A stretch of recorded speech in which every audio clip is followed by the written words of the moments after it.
Welcome to the Win, Make, Give podcast. This is Ben Kinney, joined today with Bob Stewart and Chad Himes. Today, we're going to deep dive into a word that means a lot to all of us, everybody here. We're going to talk about the word promise. The dictionary says that promise is a declaration that one will do or refrain from doing something specified. Another definition is a legally binding declaration that gives the person to whom it is made a right to expect or claim the performance or forbearance of a specified act. What's interesting is if you look at in real estate or in title, you might see something called a promissory note, a promise to pay, right? Yep. It's a word to a lot of us that means commitment. We're getting to that time of year where we start thinking about another word called goals. And goals, what are we going to accomplish? All that business planning, those types of things. And a lot of times people think about goals as dreams. And I think that's a mistake. When you think about a goal as a dream, that's something that I hope I can accomplish. I think about a goal as a promise. It's a promise that I make to the company. Right? It's a promise that I make to employees. It's a promise I make to my boss. It's a promise I make to myself, to our family, right? And our ability to keep or deliver on these promises will determine the amount of people that follow us or that want to be a part of our world. We talk about leadership all the time as something that can be easily measured by asking yourself, this leader that I'm looking at, how many people follow that person? And how long have those people been following them? If we find somebody that has a lot of people joining their organization, but they can't keep anybody, don't you gentlemen think that we could assume that that person wasn't keeping their promises? Yeah, I mean, they made enough promises to get that person to join, right? And that person said, man, what you're saying sounds like something I want to do. Absolutely. If they end up leaving, there's some element of unfulfilled promises in there. Yeah, we promised that this career with our company is an opportunity. They wake up in a couple of years and nothing's changed. It's not an opportunity, right? We promise if you work here, you're going to make more money. If they don't make more money, they're going to feel like the promise is broken. When I hire somebody, they're making a promise to me. They're promising me that they're going to achieve in the role. They're going to succeed. Right? When that's not happening, they're breaking a promise that they made to us. But this conversation came around this morning when Bob and I went into a mutual Ben and Bob counseling session where we talked to each other and we sunk way back into our childhood. So we actually recorded that session and we're going to play it now. No. You owe me $150 back then, Chad, because I had this with my therapist. Everybody's going to listen to it, I feel like somebody owes me my money back. You know, Bob and I talked about the promises our parents made to us when we were kids and how sometimes that didn't happen. And we're trying to digest, does that maybe affect us today or not? We're going to go into that in a different session, right? You think of a time when you were a child, Bob, that there's a promise made to you that wasn't kept? So and I'll share the one I shared with you earlier.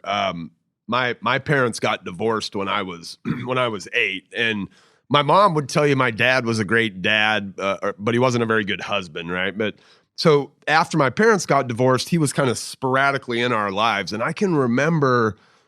He would like not show up, right? Like he's supposed to pick us up. He just wouldn't show up. And I remember this one time it'd been, the weekend before, he hadn't shown up, and we were at my aunt's house and we're out playing in the green belt, and up pulls my dad. And it's a week after he didn't show up, and this was not uncommon, right? So he pulls up in a really fancy car. I think it was like a Firebird or something. To me, as a 9-year-old kid, it looked cool, right? It looked like the Knight Rider car. Like T-tops, those sort of things? Yeah. It was like the Knight Rider car. So he pulls up into this kind of neighborhood that my aunt lives in, and I'm like, oh, is that my dad? And I run over there, and he's got the windows down, and I post up on the window of his car, and he's got this like impeccable tan. And I can see his face to this day with that tan on it.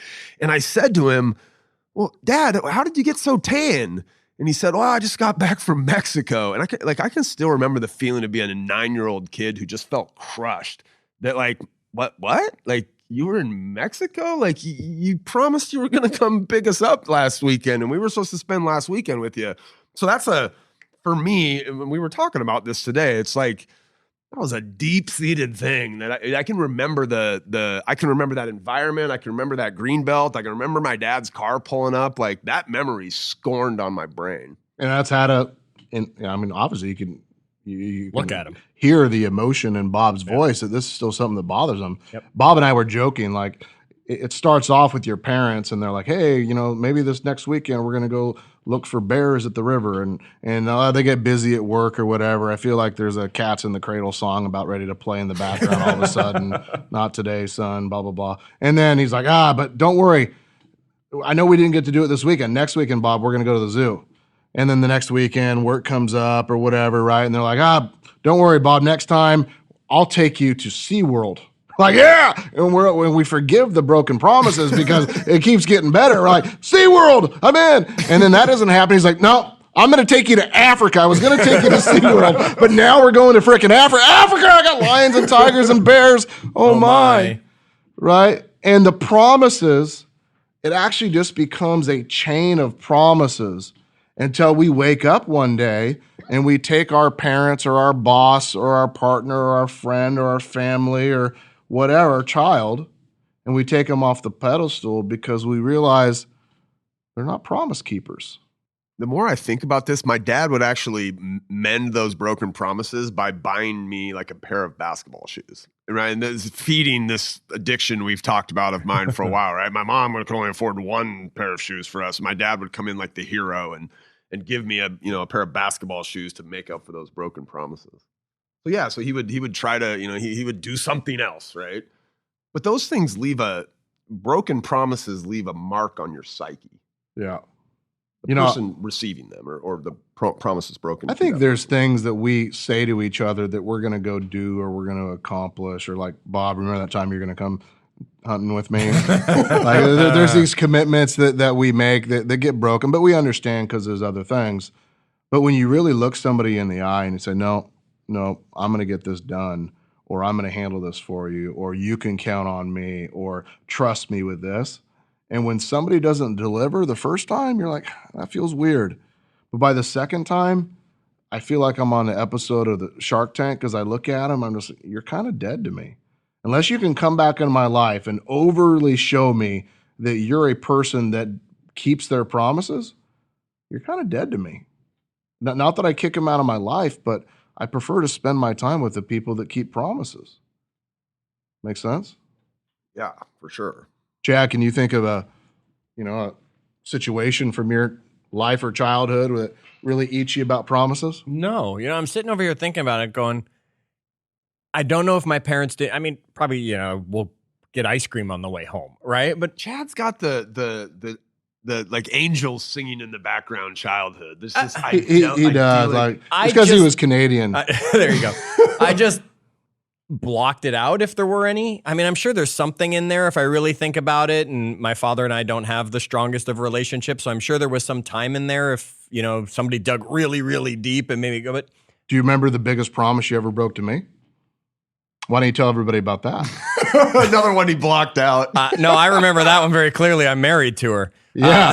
So Chad, Bob, I don't know if you know this story. Like Chad says, I want to come, I want to move here, and I'm going to work, blah, blah, blah. And Chad had just gotten out of kind of a not great relationship, and I knew it wasn't great. And I said, all right, you can come here, but you got to make me one promise. You won't date anybody in the company. He did say that. And what'd you say? Okay. So Chad makes this promise to me, right? And he says, yeah, I won't do it. And then one day, Chad sits down with me, and I think he's like almost in tears. And he's like, it was a month and a half after we had been dating, too, that I finally said, okay, this is actually something I have to go talk to Ben about. Yeah, and he sits down, and like he's almost in tears, and he tells me that he broke the one promise he made to me, which was to not date somebody in our company. There were actually two promises, but I won't say what the other promise was because I've kept that one, and it doesn't need to be said. That was my don't pee in the pool rule, Chad. Yep. And then my response to him was, You better marry her. You better marry her. You're going to break my promise to me. You better marry that one. Yeah. Which he did. Which I did, yes. So absolutely. I've forgiven him, and Chad's kept every promise since then. And that's one of those words, and this is why I'm attempting to think back if there was one. That's one of those words you don't hear me say lightly. Well, here's the thing. My dad didn't say, I promise I'll pick you up this weekend, right? He just said, I'll pick you up this weekend. So, It's still a promise in your mind, right? It's a promise, right? Especially we can hear it to a that child, way. right? We could hear it that way, but that is one of those words that I will never use lightly. And we joke around the house. Nita and I, we will joke about it when there is something that's that serious, like she needed to take a prescription for something or whatever that I would look her in the eyes and make her say the full sentence. Like, I promise to, because if she'll just say, well, I promise. And I'll be like, no, you promise what? And then she'll say, to take the prescriptions every day like I'm supposed to. I said, no. Now you didn't say the promise with it. I want the full sentence. Because that word really is in my opinion at least, a very strong word. And it's probably why I can't think of a situation, because I don't remember that word probably being thrown around. And you're right. My father, my mom, my dad, I'm sure at some point they've all promised, I'm putting the air quotes around it, promised me something that they meant that way. They've never said the word, so they always had the out. I think one of the biggest challenges for leaders is they make a bunch of commitments to people that they can't actually keep. I think they don't even remember half of them. Because they say yes all the time. Right. And what they don't realize is those employees, those people in the company, to him, it's like, yeah, we should have dinner sometime, or yeah, come over to my house sometime, or we should take this class, or we should invest together, or whatever, right? To that employee, what they hear you saying is, hey, Ben just made a promise that we were going to spend time doing X, Y, and Z, or building this or doing this. To me, I'm like, that sounds like a great idea. So we have to be careful that our statements aren't misconstrued as promises by having clarity. So let's take this conversation. How do we ensure from our own perspective that we could keep promises to other people? Let's talk about our commitment first. Do you guys have any ideas? Like, what would you do if you were saying, all right, I'm going to make a promise to somebody? What are some steps that we could take that would allow us to keep that promise? Well, I'll start here because I'm horrible at this one or kind of at doing this. Only say no more often, right? We talk about that a lot, Ben, saying no more often. A lot of times we say yes to things that aren't really important to us. And so we don't end up doing those things because they're not important to us.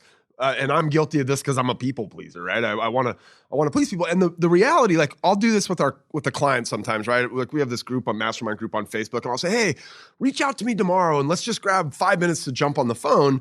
And they'll do it and they'll reach out. And then I don't ever get back to them that day because I'm busy or whatever. And then I end up giving them 10 or 15 minutes the next day because I feel bad about not giving them 5 the first day when I really shouldn't have even told them to reach out to me, right? So saying no more often, or really only saying yes to things that that are important to you, right? You're not just saying yes to other people for their important things. Yeah, so being able to be strong enough to say yes or no. I think that's great. I think let's add another one to it. Put a timeline to it.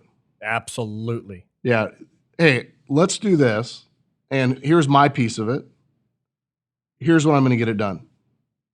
And you have my permission on this date to reach out to me and make sure it's done, right? So put a time frame to it. I think another one we could do is seek clarity, because you may walk in the room and say, yeah, I kept my promise. And the person says, whoa, that isn't what we agreed. So before you're done, when you're making a promise, say, just to be clear, I'm committing to this and you're committing to that. And my point as a leader, I would say, if you do this, Bob, I will do that. I always put their commitment first because my company and I'm the boss or I'm the leader or whatever, right? Yep. So make sure there's clarity on it. And if there's any doubt, write it down. That was going to be mine right there. I was going to say, you got to document it somehow. Like if I've made a promise to you, it's either going on my calendar, so there's the time blocked for it that says, here's the hour to work on what it was for Ben. Or if I've made a promise to someone, I might put a Post-it note on my bathroom mirror that's just reminding me that I have to do this by Friday, or that I'm supposed to do that or the other thing. To me, the first thing I'm going to probably do once I've gotten past saying yes, saying no, is then it's going to be documenting whatever it is. So there's some trigger for myself to make sure that it doesn't just get lost in the everyday activities that come up. One of the ways that I do that, Chad, is I take notes in my conversations and I make a lot of lists through those conversations with somebody. So I'll take notes, but at the end, I'll summarize it up and say, here's the 3 things that you are saying that you're going to do before we get together again. And at the bottom, I'll say, here's what I'm committing to do. I'm going to send you this or I'm going to do that. And then I will take a picture of it and I will hand it to them. Or I will take a picture of it and I will text them a picture of it. Mm-hmm. So we're all in agreement. Now, if I didn't have the ability to do that and it was somebody that maybe I was reporting to, something like that, when I'm done, I'm going to write an email to that person and say, hey, Bob, I really appreciate the time today. Here's what we talked about, and here's the commitments I made, and here's the commitments you made. Here's when we'll be in touch. Thanks again for the time. So there's just all that clear record. There's no confusion over what we committed to. You know, Bob actually broke a promise to me the other day, right? And it was, we had an interview set up with somebody, and that you'll have coming up soon on an episode, and you'll realize it's the one because Bob's not there. And Bob reached out to me that morning. He let me know he did the right thing. He didn't just break the promise. He contacted me and said, I got good news and I got bad news, right? And I'm not going to be there. And he wouldn't be on. And I said to him, I said, Bob, you know, you got to stop screwing with your calendar. You got to stop letting other people screw with your calendar. And his answer to me was, well, it's Ben Kinney screwing with my calendar. So sometimes we have to remember when it comes to promises that it's not always within our control. Sometimes life happens. And in that world, you are higher in the hierarchy than I am to Bob, and his wife is probably higher than both of us in the hierarchy. By like 10x. Yes, exactly. So if she said, no, Bob, we're going and doing this. This is what we said we were going to do. Both of us, he would be breaking a promise to. Sometimes it's not something within our control. We had good intentions. Bob meant to be there. I mean, I followed up with him like 3 days before, and he was like, yep, I'm there. We confirmed it. He had good intentions. Sometimes the kid gets sick. Sometimes somebody supersedes a situation you're in. So we just have to be honest in those situations. I think the key thing there, Chad, is I tried to head it off at the pass, right? Yes. I'm like, hey, I have to break this promise to Chad. Let me do it earlier rather than later. Mm-hmm. The other thing that I do, Ben, that's kind of wrapped up in what you do is a lot of times if I will tie a promise I'm making to somebody to a promise they're going to fulfill to me first, right? So I'll say, I'd love to do this with you guys again, but why don't you guys go out and do X, Y, Z?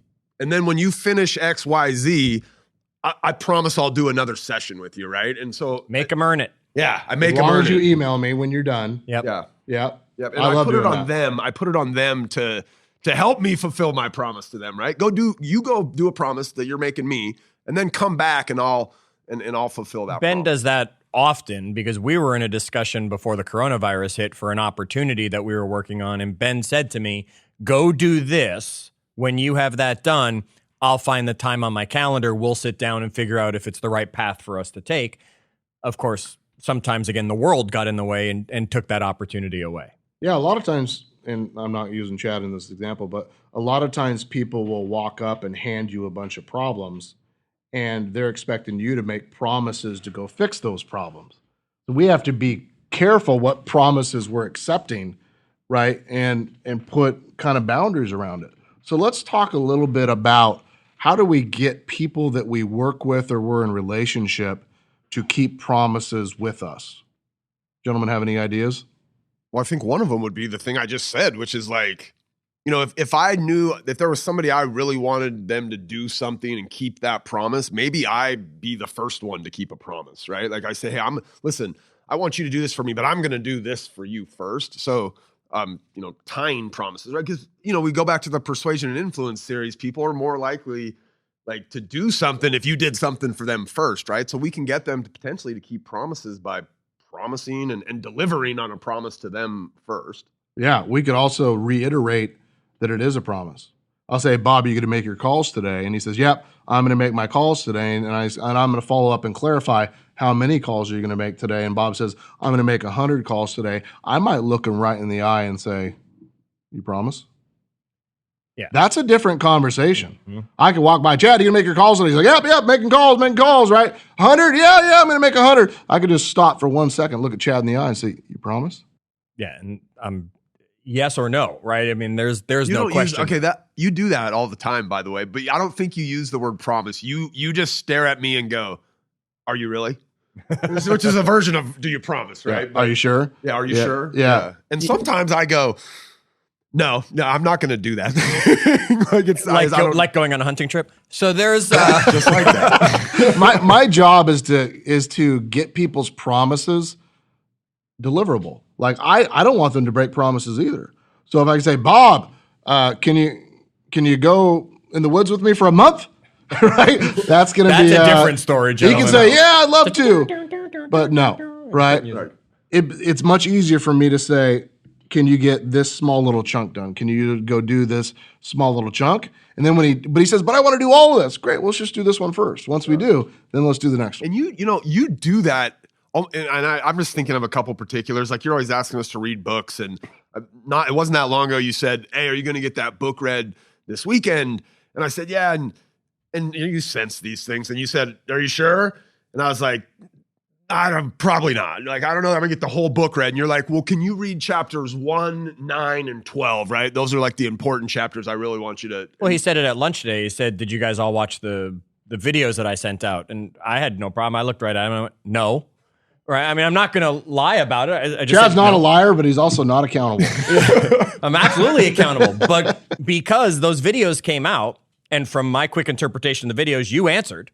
And then Dave answered, our behind-the-scenes wizard here, which is really who a lot of the stuff was geared towards. So at that point, it was like, okay, it's been handled, because there wasn't clarification that said, we'll be talking about this, make sure we have gotten it, and can you do it? Because again, in my situation currently, I just wouldn't have had the time. But to go back to your thing, how do we get other people to keep their promises? I don't mean micromanage, but sometimes we have to keep reminding them of their promise. Sometimes the promise isn't something like, Bob, you're going to make your 100 calls. Yes, okay, good, that's done by the end of the day. Sometimes that promise is, by the time we get together next week, you're going to have this. I might need to poke you once or twice through the week to make sure you're getting it done, just to remind you of your promise. I would say reiterate the commitment. Reiterate the commitment. Remember on Monday we got together, you said you'd have this done by Friday. I'm just making sure that we're super clear that wasn't a goal or a dream. That was a promise you made me. You've talked let's say it was Monday and you said, hey, we're going to get together on Friday, and you check in on Wednesday, right? You reiterate the promise on Wednesday. You've talked about this before where it's like, you're giving them a chance to say, I'm not going to get this done by Friday, Ben. I need help. I need additional resources. I need you to unblock Jimmy because he's getting in my way.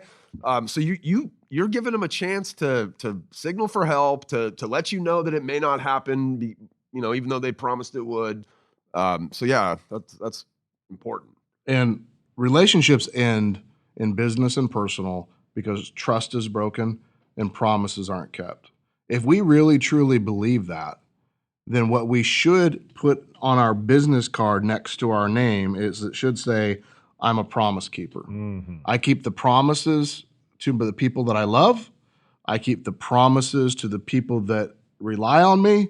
I keep the promises to the people that I service or provide products to, our customers, right? Isn't that the business's number one job, is to keep their promise, right? I buy a car. I expect that it's going to run. They're making a promise to me that it's going to work, right? I order something from an Amazon. They're making a promise to me that it's going to show up, preferably on time, right? All those are examples. So if you want to up the level of leadership, have a conversation in your organization about promises. What does a promise mean to you? What do you expect? What promises are you going to make to them? Make a commitment that when promises are being created, or even you could sense that these may be interpreted as a promise, that you take the time to clarify that that's actually what's happening today. Ben, what would you do, though, when it comes to broken promises? You were just mentioning that in there, and I just want to ask, sometimes a promise is broken so badly a relationship can't be repaired. You've talked about people who worked for you who did things that are out. Promise I won't steal from the company. Right. We've all been in a relationship where maybe we completely crossed that line, or someone crossed the line in the relationship. The promises were broken that were made. Maybe it's smaller promises. They'll add up to a big promise over time. Yet, how do you repair broken promises when they're small enough to make sure that you can fix a relationship that's worth it? Here's one of the reasons that I think we as an organization can move through broken promises is as soon as there was one, I call it out. I don't allow a bunch of small broken promises to fester and create resentment in my mind or my life or my company. The moment somebody doesn't do what they say they're going to do, they're going to come to my office or get on Zoom and we're going to have a heart-to-heart. You said you're going to do this. I thought I could count on you. When I hired you, you said I could count on you. You made a promise to me. You didn't deliver on it. Why would you do that? Right? You disappointed me today. There are those words, the heart Bob. punch, right?